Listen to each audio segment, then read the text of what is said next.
Hi, and welcome to Spiritual Fertility. This is Alison Buckland, and I am so excited for this conversation that, first of all, has definitely been on my heart since I brought this podcast to fruition. And I reached out to my next guest, and I'm so happy that she agreed to come on and speak with me so that we can share her story with all of you. And before we do that, and before I introduce her to you to share her miracle of a motherhood story, I want to take the opportunity to share the intention that we discussed and that I'd like to come forth for this episode is that we can have a plan and we can have a feeling and a desire for how we want our motherhood journey to go. However, really to be open to the guidance that comes through for each of you and how that's going to show up because it can show up in very different ways and it may not look like exactly as we have planned, but in the end it ends up being exactly as it's supposed to be. And so, my next guest for this week's episode is my friend Alexis.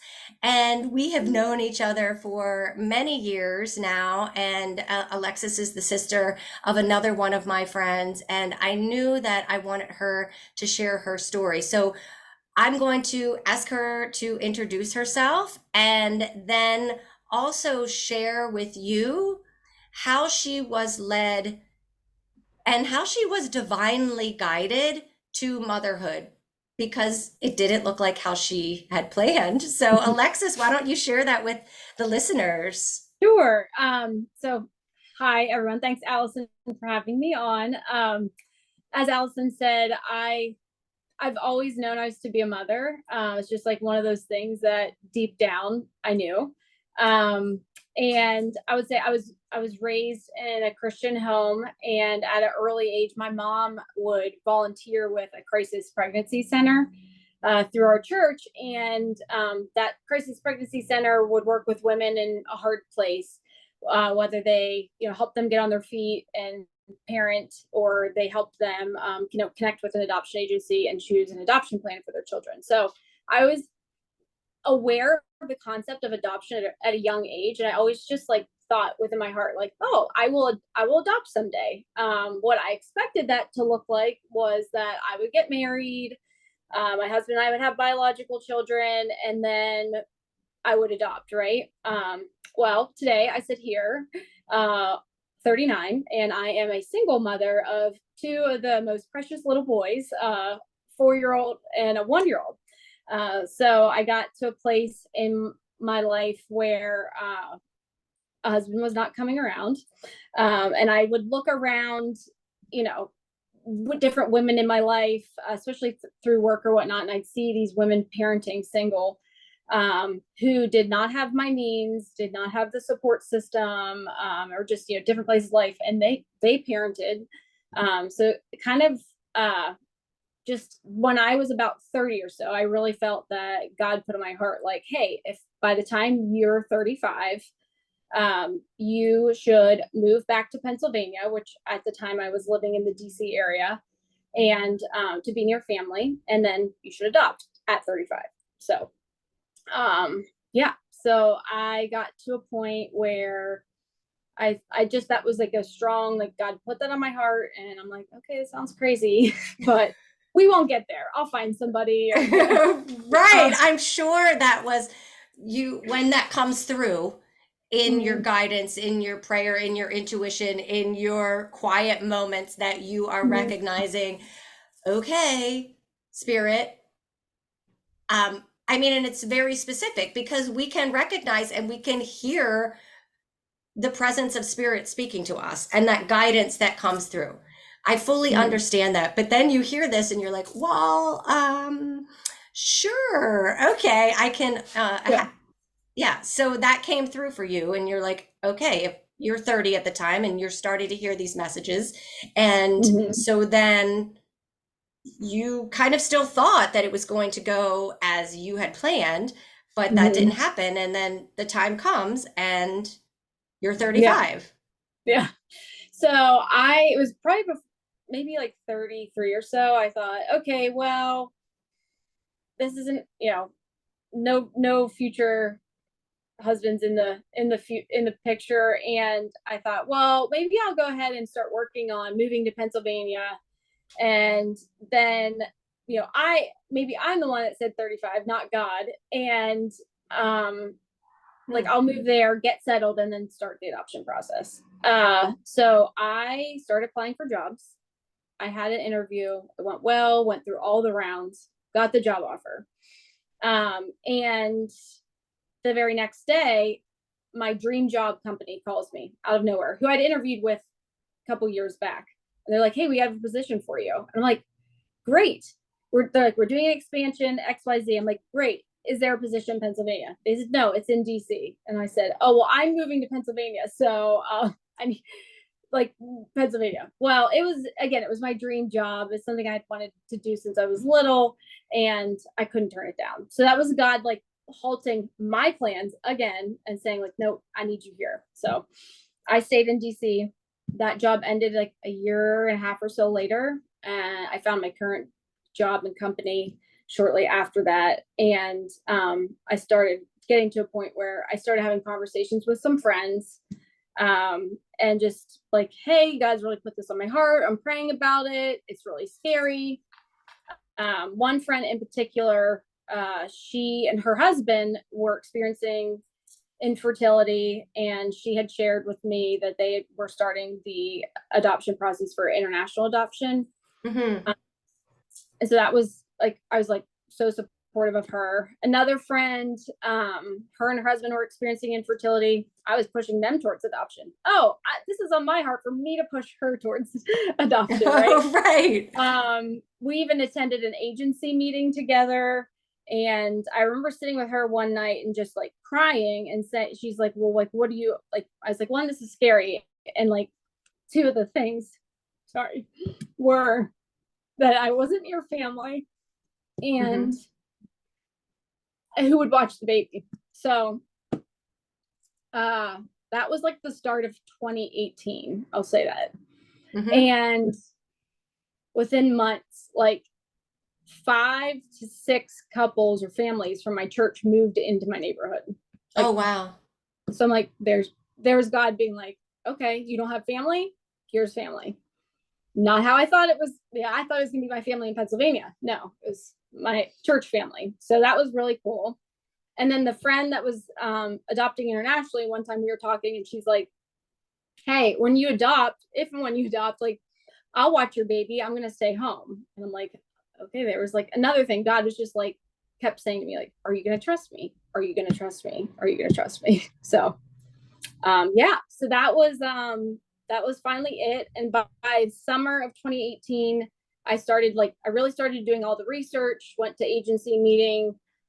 The same friend adopting internationally had told me, hey, you should check out these adoption consultants. It essentially like pieces together the process differently than you just going to one agency in your town and them starting everything from start to finish. The consultant route kind of like pieces the process together, because there are many components like your home study, and then it connects you with agencies kind of all over the United States if you want to, so that you're looking at, in a sense, cases from multiple agencies across the U.S. in states that are a little bit more adoption friendly and whatnot. So again, that just the tip off. As soon as I talked to the consultant, I knew like that was the route I needed to go. But I talked to her shortly before Labor Day weekend. I told both my sisters already, and I said I just need to talk to my parents before I sign up and start this process, just out of respect for them. So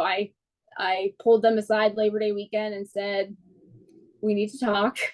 And they were, just because it's scary, right? Like, hey, this is a huge life change. Like, my life's going to look very different. And, they were very supportive and, like, okay, you've thought it through, you've done your research. And I mean, again, like, they were, not that they would have said, no, you shouldn't do this, but they were very supportive. And so like that was Labor Day of 2018. And I got back from that weekend, signed up with the consultants, and 10 months to the day later, my oldest was born. Wow. So Wow. So, I mean, you happen to, it's so funny how we kind of make that decision, or maybe even subconsciously kind of make that decision, but we're sort of aware of it, and then the things start falling into place as really signs. Like, okay, right. this is a sign, like it's the job that I've always wanted. Okay, maybe I need to stay here. Okay, I don't have the support of my family here. It's not what I planned, but I do have my church family that's moving in. I have the support here. I have people to check out and Mm-hmm. investigate this process with, so that I have that support. So that's really Mm-hmm. quite amazing how that ended up unfolding, and Yeah. especially how it came to be. So, how did you know? I mean, through your church, I mean, was that played a big Mm-hmm. part in helping connect you with the, even the different agencies? So anybody out there who's listening, who's considering adopting, I mean, even just Mm-hmm. you speaking about how there are states that are more friendly, adoption Yeah. friendly than other Yeah. states. I mean, like that's a consideration, I guess, until you're Mm-hmm. in it, you learn, I guess, as you go, with Right. how it goes. Is that how it went for you? Yeah, so I guess the biggest starting point is there's essentially three different ways that you can adopt. The first, what I did was domestic infant adoption. So here in the United States, domestic infant adoption through an agency. There is international adoption, which again, you'd want to pick an agency that works specifically with certain countries that you'd want to adopt from, or educate yourself on different countries. And then the third would be you could do foster care, and sometimes that is a result of that is adoption, or that's just another way to parent and in or support the whole adoption process would be to be a foster parent, which again can end in adoption sometimes. So that's where you start, right? Like you figure out like, Sure. okay, which is the right route for me, and like you'd investigate that and figure that out. For me, i I figured like domestic infant adoption was the route for me. So then I started like researching different agencies and like versus in the state I was in or whatnot. And then again, somebody mentioned, hey, you should look into consultants. So I used a consultant, and at that point, like there's so many multi steps to the process, but basically the consultants is exactly what the term is. They consult you through the whole process, and they have relationships with agencies. So like the first start is the home study process, like basically your state approving that you're fit to parent. So they Mm-hmm. connect you with different home study providers in your area, and you pick one of those, and then you pay that home study provider to do your home study. Then the next step would be you put together a book about your life that shows that like that expectant parents would look at to say like, is this the family that I want to choose to raise my child? And so they either like guide you through making that, or put you in contact with somebody that can make it. And then getting on agencies lists. So you're with multiple agencies. I think the first go around is with agency in Florida and Arizona and Louisiana. And when Okay. I say adoption friendly, it's kind of an interesting term in the sense of like certain states will, once the birth mother or parents choose to place, they sign their consent. Sometimes once that consent is signed, it's irrevocable. Other times they sign and there's a 7-day revocation period where they can change their mind or whatnot. So, Mm, like some states are 30 days. Well, if you look at that at the end of the day, like 30 days is not helpful for the adoptive parents or the birth parents, because every day they're waking up saying, did I make the right choice? And then the adoptive parents are, with the child, and like at any moment could this child be taken from me and whatnot. So it's hard on it. Adoption is as beautiful as it is, it's also very heart-wrenching and heartbreaking. So it's emotional, but yeah. So there, that point after home study, you get a book, and then you get on some agencies lists. So that at that point, what the agencies do is send cases. So they'll be working with expecting mom or expecting parents, and they've chosen that, hey, I think that I want an adoption plan, and the agency would do like a little write-up explaining their situation. Sometimes it's a lot of details, sometimes it's not a lot of details, and they'd email it out to their list of criteria that like the expectant parents have a criteria. Like, I would like them to live here. I want a single mom. I only want a, heterosexual couple. I want, them to be in education is important. I want a stay-at-home parent. I want a certain race, like different things that they are allowed to have preferences. So then at that point, the agency would send it to people on their list that fit that preference, if they have. And then as the expectant or as the adoptive parent, you read through that and you say like, yes, I am okay with all of this. And if that birth parent picks me, then that you're committed to that child. And then you start working directly with that agency that birth Right. mother's with. So Okay. yeah, so that year with my oldest, is this what you want me to kind of go into? Yeah, let's go Okay. into that. Let's go. And then I Yeah. will say, just for the sake of privacy, Sure. Alexis won't be sharing the names of her sons because this is going to be out there forever, and not for fear of anything, just because, out of respect for them and out of respect for the birth mother and out of respect for all those involved. I just want to preface that. And then also in the future, if anybody who's listening to this really finds that they are inspired and would like to reach out to Alexis, they can do so through me. So I won't be sharing really any of her contact information publicly. But yes, tell us. I've heard this story, and this it is just both of them are just so amazing. So tell us about your oldest and what happened with that process. Yeah. So I got done with my home study. That was, again, I signed up Labor Day. My family had a big trip planned at the end of the year.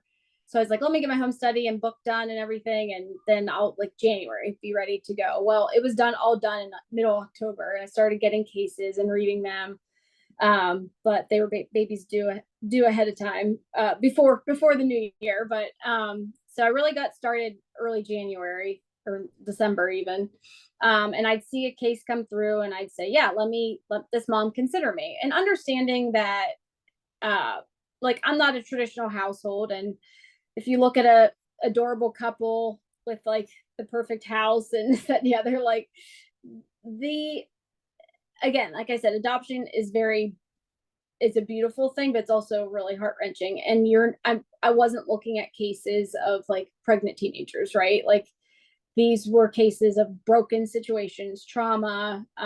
They're not usually, you're not in that place because everything's going well, right? So that was one thing that was like not surprising, but like takes you into a world sometimes you didn't even know existed. So I knew I'd probably have to present myself a lot of times because I'm like, I'm not the traditional, but I'm like, there will be a mom out there that's like maybe been burned by Ben, or I don't know, that just like sees me and like, I'm like, I have a lot of love to give, and I've got a huge family and support system with a lot of love to give. So that person will come along, right? So I would, say yes to this mom considering me, and like the next few days I'd be refreshing email and like waiting to see like, did they pick me or not? Right. I did that about 7 times. There was this one case where I'm like, oh, I just felt like deep down, I'm like, this could like be it, but she didn't pick me. Then like couple like weeks later or so, the case came back up. The family she had matched with backed out, which you don't do, but she did. So second go around, this mom picked me.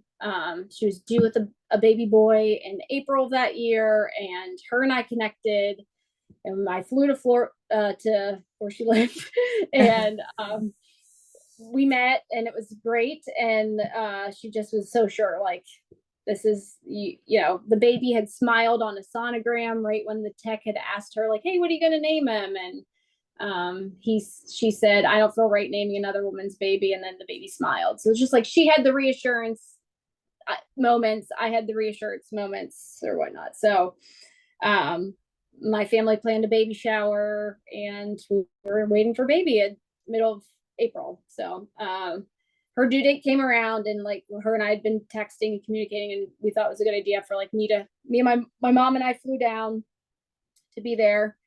So when she went into labor, and she was very open to like me being in the delivery room and whatnot, and went to an appointment with her on her due date. And the next day she had another appointment. So I was meeting her back at the hospital, and I was like pulling into the hospital the next day. the attorney called and said she changed her mind. So Ugh. that was hard because I mean, that's yeah, the only thing that I can equate that to, because I know your story, is having a miscarriage. right. I mean, It's because an adoption you were pregnant. I yeah, mean, not pregnant, physically pregnant, but yeah, emotionally. emotionally and Hmm. spiritually pregnant. And so you're in the mix and that happens. Oh, Yeah, it was like that was yeah, one of the lowest lows I can imagine. Yeah, and then you're getting naturally. I mean, for a woman to experience that loss, I mean, and I understand completely because you're yeah, in there. You see the sonogram, you see the baby smile, yeah, you're set and ready for it, yeah, and that loss happens. So yeah, you had to endure yeah. that. And you go into this process knowing that is very much a reality because Sure. like it's very much her child, like her baby. She has the right, even after the baby's born or whatnot, to make that choice. So it didn't make any sense to me. Again, I was like, God, like all the Right. signs pointed to this being it, right? But at the end of the day, I like could take away from it. There's two things. This side of it I can see. Um, my oldest son's birth mom chose me because that happened, because my Mm, heart had been broken and the agency had shared that that happened, and she was very much in a place like very gracious, and chose me because of it. The second thing is I'm like, that little boy was prayed for by so many people, sure. that he won't even ever know that that existed or happened. And same with the mom, too. Uh, Right. and I, Perspective is everything. Perspective right, really is everything when you're outside of it. And so you never know when you're in the midst of that storm what what the other side is. But yeah, yeah, I mean, and yeah, then so and I didn't know that. So that's one of the reasons why your oldest son's birth mom did choose you. yeah. So, So so you had to come home and came grieving home, that loss. empty car seat, crib, everything set up, ready to go. It was hard. Baby shower canceled. But as I was at the attorney's office the next day, because I had to go over to their office, they said, "Oh, we have this other mom that I think you guys would like really connect. I think she would connect with you and your story." But at that moment, I was like not ready to hear it. I'm like, Right, right. I'm not there. So they're like, we have some time till we're gonna send her case out and XYZ. So they sent her case out and I'm like, okay, here we go. I'll try again. And Hmm. then like a couple days later, I got the call that she picked me. So once Oh again, wow.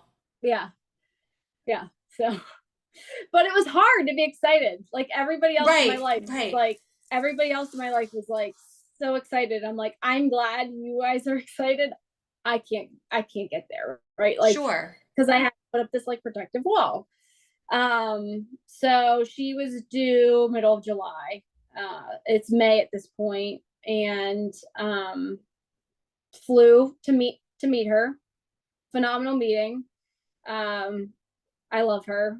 I love her in a way that I cannot describe. But again, I talked about her graciousness. She looked at me at the end of our meeting and was like, I don't want you to be worried that what happened with the last one's going to happen with Mm. this.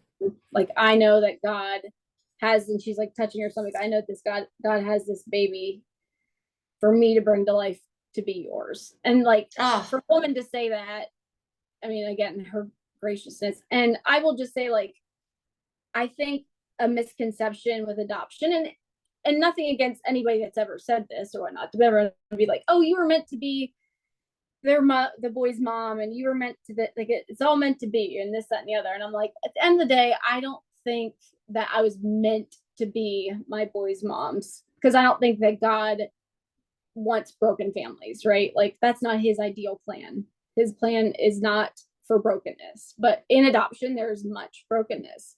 But God is a God of redemption and grace, and he is sovereign. And because of that, because of his graciousness, like I am my boy's mom. So mm-hmm. in this scenario, like, I think she saw that too, and like, she didn't want to be in a position where she had to be placing a child for adoption, but she knew that was her, that was where she was, and yeah, so it was, she's again great. So yeah, so then the waiting till she went into labor took place. And should I go on, or is there anything else? Yes, Yeah. tell us that story.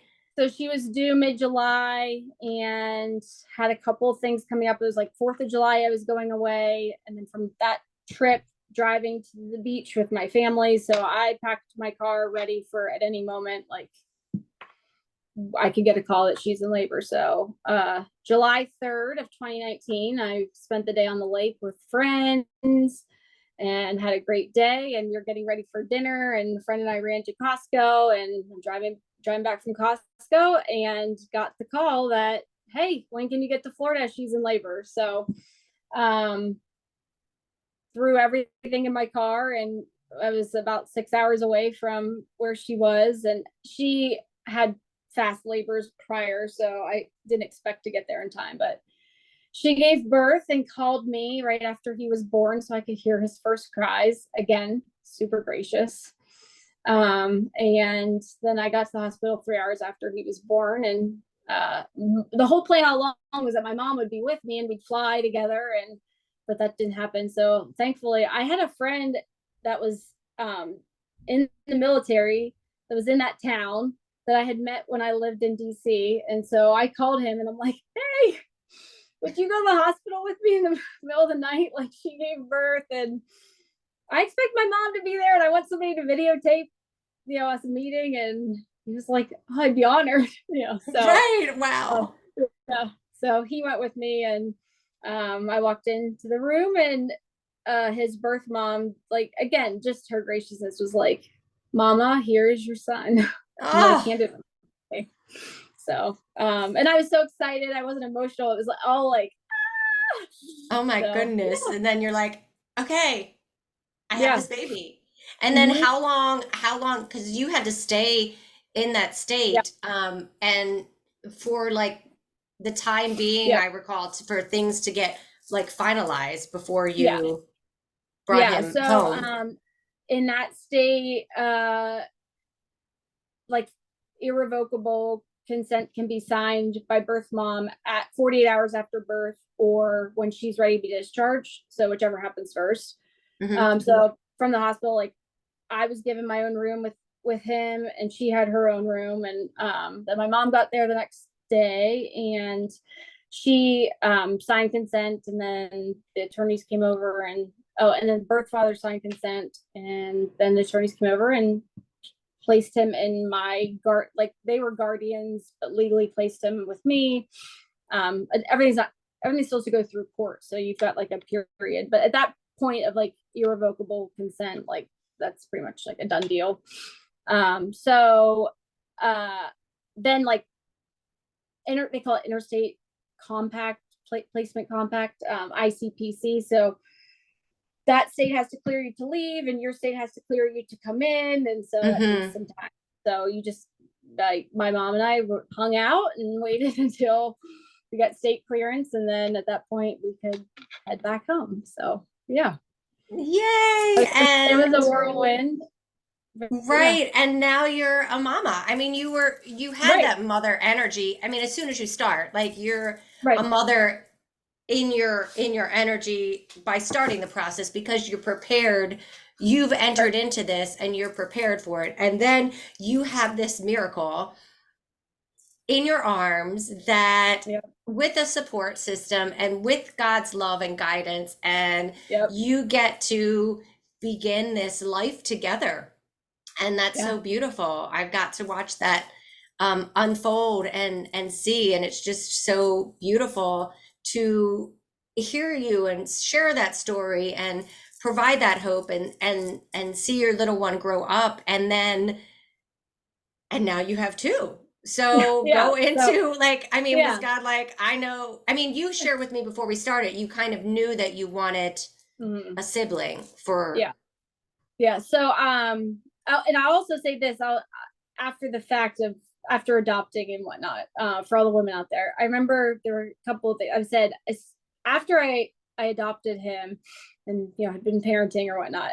I was like, this child is so much mine. Like, I have zero desire or need to like physically give birth, right? Like, that was just something that I didn't like. He's so much mine. I'm like, I don't need to physically go through that. And it was shortly around in the pandemic, it's funny, a documentary came out called Babies, and they were doing some like testing of some sort, but basically scientifically found that they would tested the like pheromone levels of adoptive parents and even dads, like after a female gave birth, like I think it's pheromones, like level in the dad and the mom, and they were equal, right? Like, so as soon as you take on responsibility of parenting or choosing to parent a child, like, that's it.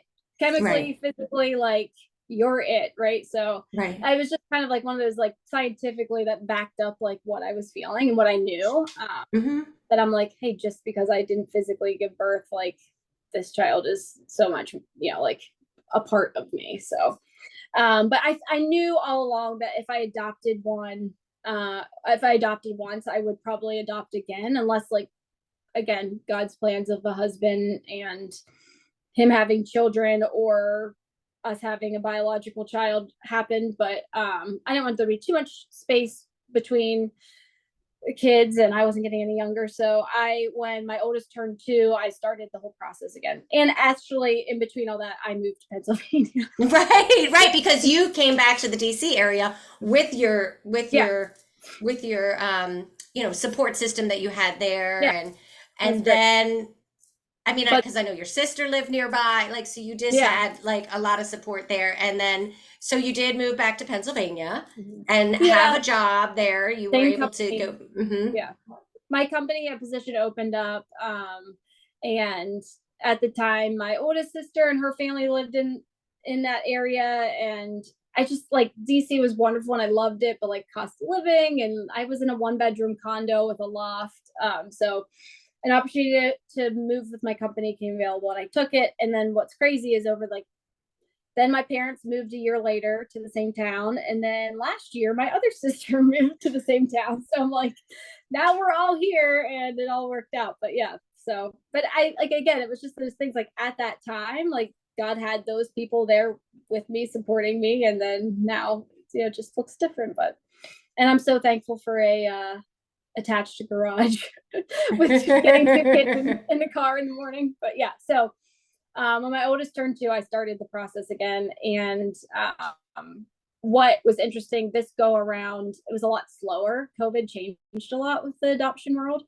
So whereas, like, with my oldest, I was seeing cases very, like, multiple, I'd say on average like 2 to 4 a week, where with my youngest, I would see a case and then it would be a month until I saw another case. So I started the whole, presenting and this, that, and the other. So it was from starting home study with him until when he was born, it was 16 months. With the first, it was 10, even with that failed placement. So he, it was kind of cool. My oldest was born on July 3rd. And 3 years and 2 days later, July 5th, my youngest was born. I'm like, I couldn't have planned this. I couldn't plan this even if it was biological. No, child. right. But yeah, so there's scenarios where they call them stork drops, where a baby's born and then you find out about them. Or adoption plan is chosen at the hospital. And that's what happened with my youngest. So I was at work and got an email from the same attorney that I adopted my first one through, with a baby boy that had been born, and his mom had been wanting an adoption plan and had 3 different plans before of placing him with family or family friend and whatnot. It didn't happen. And so she got to the hospital and said, I needed an agency here, an attorney here after I give birth, because that's what I want for his life. So I got his case after he was born, like at 4:00 on a Wednesday. And I read it and I was like, I just felt deep down, like, this is it. This is it. And so I had an hour to write the mom a letter and get to my oldest daycare, and I had a half-hour drive, so I had a half-hour to write this mom a letter. So I'm like sitting in a car typing it up and send it off, and yeah. And then I got home that night, and I was so confident that this could be it that I said, and they were taking books to the mom that night at the hospital. I was like, well, it'd be crazy to start packing, but I can get laundry done because we had just been away for the 4th of July. We'd been away. And I told my oldest, I said, listen, if mommy isn't here in the morning, because if like she got books that night and like picked right away, like I could be on a plane first thing in the morning. I was confident enough to tell a 3-year-old, a newly 3-year-old, if mommy's not here in the morning, it's because I went to go get a baby. Because him and I nightly would pray for a baby brother or baby sister. And he understood, right? Like he understood what it meant. I mean, I think he thinks like maybe not that he thinks it now, but I'm like that's how all babies come into families. Right, for sure. I know my daughter thinks that babies come from the doctor, right? And yeah. We haven't gotten to that conversation yet, but right. Yeah, babies come from the doctor. Yeah, it's funny. On this side note, one of his daycare teachers was going to the same state where he was born and his brother was born, and he was going on vacation there, and he goes, "Oh, are you going to get a baby?" No, not all people that travel there are going to get babies. That's the baby state, right? Yeah. But anyway, so woke up, hadn't heard anything. He had a doctor, his like 3-year checkup. I'm like, went to the doctors, took him to the doctors, dropped him to daycare, started my work day. And I talked to my boss that morning. He had called, I'm in sales. So like he had called, I'm like, hey, by the way, there's a mom considering me right now for a baby that's born. So she picks me, like, I need to be on a plane. And he's like, okay, just, like, let me know. Then like 6 minutes later, I got a text saying it's down to you and another family. And then like, shortly after that, the attorney called me, and again, same attorney I worked with my oldest, which was also like a sweet blessing, that because I just was familiar with her. And she said, lady, when can you get here? So that go around, my oldest sister and I jumped on a plane, and he was discharged to me by 10 p.m. I got to the hospital around 9, and he was discharged to me an hour later. Oh, wow. And we checked into a hotel. So like, I'm like, I started my day with my 3-year-old at the doctors, and I ended it in a hotel with a newborn. Oh my God. Yeah. But wow, just great. The enormity of that, and like the full circleness of that, and how divine that ended up working out and coming together for you. And you've been there before, you've done it, so it's not like I don't have any expectations, but go ahead. Yeah, that's one thing I'd said all along. Like, I was very open to a stork drop, given the failed placement the first go around. I'm like, I'm totally fine with like just hey, get here. There's for as a second time adoptive parent, like I was very comfortable with it, and it worked out, and it happened. So I don't know, it was like little bits of like you say, kind of like divine is gracious. Like I really wanted another summer maternity leave.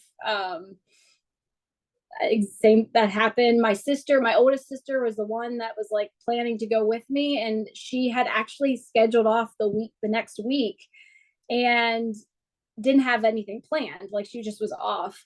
So she only had to end up having to take one day off work. She was able to jump on the plane and go with me. And yeah, so, and then my other sister that had a vacation planned and rerouted, and yeah, so it was sweet. Wow. But yeah. And so now you have this beautiful, happy life in Pennsylvania with your 2 adoptive boys who are yours, and who you have this beautiful family. And so it kind of just brings it all full circle, because parenting and motherhood looks different for everyone, but a family is a family, and you share that bond and that connection, and it's an option. It's a way for people to be able to parent, whether you are a single mother, or you are a couple looking to adopt, or you've been through fertility or not. I mean, it is something that is out there, and it has its ups and downs. It has its emotional toll, that the same thing that any fertility journey really can present Sure. and can have. And I just think it's a beautiful way to be able to share something and share a story, not only the fertility aspect, but the spirituality aspect, and how you were led and you leaned into your faith, and you leaned into what the plan was for you, even though we can question it and be like, what the heck are you talking about? Right. God, Right. spirit, like, what is going on here? Yeah. Yeah, exactly. Which you need to lean on in parenting, as like anybody would, the parents knows, like it's, you just continues, right? For sure, for Yeah. sure. And now, are you open to any more children, or I mean, I know you kind of shared a little bit about what if, Yeah. Yeah. Yeah. I personally am not going to pursue the adoption process again on my own. mhm, But I am very much open to having like if I would find somebody and he had children, and then we blended our families, like that would be, I'd be totally open to more children that way. Or like if my either one of my son's birth parents, got pregnant again and wanted an adoption plan, which I don't know if they would or wouldn't, but if they did, like I would have a hard time saying no to a biological sibling of either one of theirs, mhm. which we cross that path when we come to it. So Sure. yeah, so I'm not going to say no, but yeah, I'm not pursuing it on my own. And it's funny, Sure. my oldest will often be like, just one more. And I say, that's between you and God. You've got to pray about that. Now, do you keep in touch? I know adoption and the time after adoption can look very different, Hmm. depending on how that's set up and what guidelines are go. So is this like something that's open, or do you keep in contact with the birth mother? Yeah.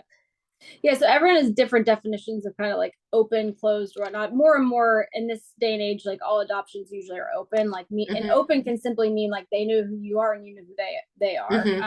But I have a more open where I do communicate with both of my son's birth moms, one of their birth fathers, and uh, I. It's one of those things where like I want as much of a relationship with them as they are willing to. But I know on their end, there's a lot of emotions and it's hard.